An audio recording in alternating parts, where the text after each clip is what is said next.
Untuk memahami konsep al-ittihad dalam perjalanan ruhani Sultanul Arifin Abu Yazid Al-Bustami, kita bisa meneliti konsep-konsep ketuhanannya yang terangkum dalam peristilahan atau syatohat yang sering disampaikannya. Seperti dilansir dari NU Online, ada beberapa syatohat yang sulit dipahami orang-orang biasa, namun hanya dapat ditangkap oleh pemahaman orang yang kualitas kesufiannya sudah tinggi. Ketika Abu Yazid ditanya oleh salah seorang sahabatnya, ia hanya mengatakan, "Bukan aku yang mengucapkan, tetapi Tuhan berbicara melalui lidahku dalam keadaan fana." Jadi, kata-kata yang terucap itu dalam keadaan dirinya mengalami ittihad dengan Sang Kholik.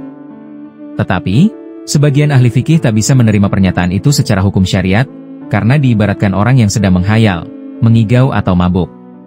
Di sisi lain, Abu Yazid sendiri mengaku dalam keadaan fana dan tenggelam dalam dirinya.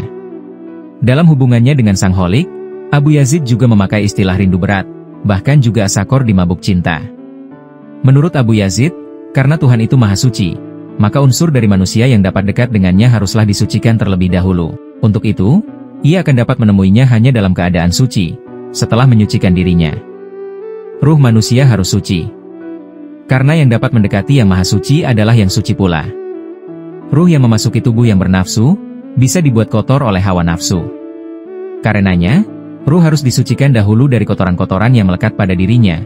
Demikian ujar Abu Yazid. Diskursus kesufian menurut Abu Bakar Aceh, ada tahapan-tahapan tersendiri untuk memuluskan ruhani hingga mencapai derajat kesufian.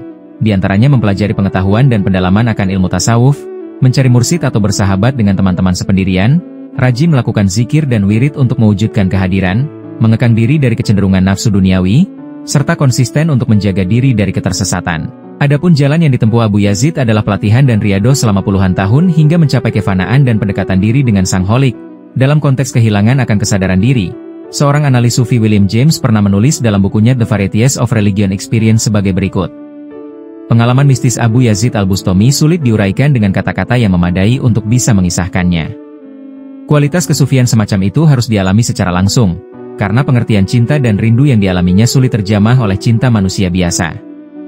Jadi, ada semacam perasaan yang sulit diungkap dengan kata-kata, kecuali oleh orang yang mendapatkan wawasan tentang kedalaman hakikat kebenaran.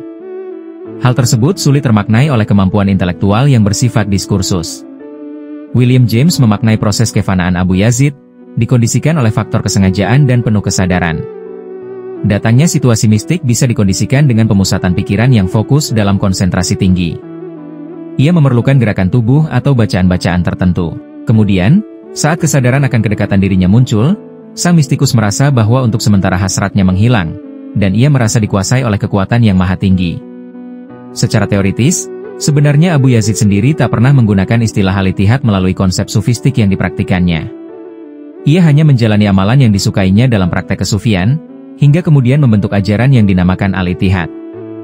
Jadi, sulit untuk ditemukan kalimat yang menjelaskan bahwa Abu Yazid adalah pelopor yang menunjukkan jalan al-ittihad secara teoritis. Sedangkan yang diajarkan Abu Yazid kelak akan membentuk thariqah atau jalan yang dilalui olehnya, untuk dapat mencapai kebenarannya. Jadi, konsep ittihad itu dimunculkan oleh para sufi generasi sesudahnya, yang diilhami dari ucapan-ucapan alam bawah sadar yang dialami Abu Yazid sendiri.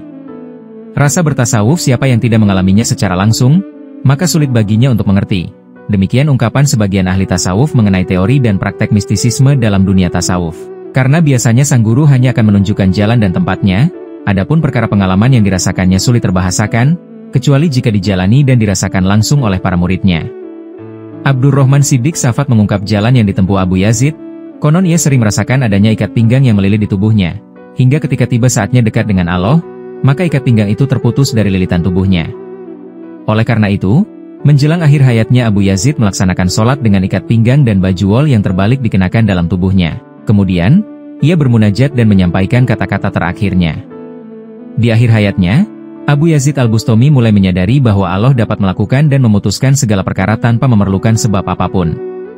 Allah tidak menjadikan kekasihnya disebabkan ketaatan dan kepatuhannya. Juga Allah tidak menjauhi hamba lantaran kekufuran dan keingkarannya. Abu Yazid menyadari bahwa segala daya upaya yang dilakukannya selama ini hanyalah noktah debu belaka. Untuk setiap kelakuan dan kesombonganku selama ini, ujar Abu Yazid, aku mohon dilimpahkan ampunanmu, ya Allah.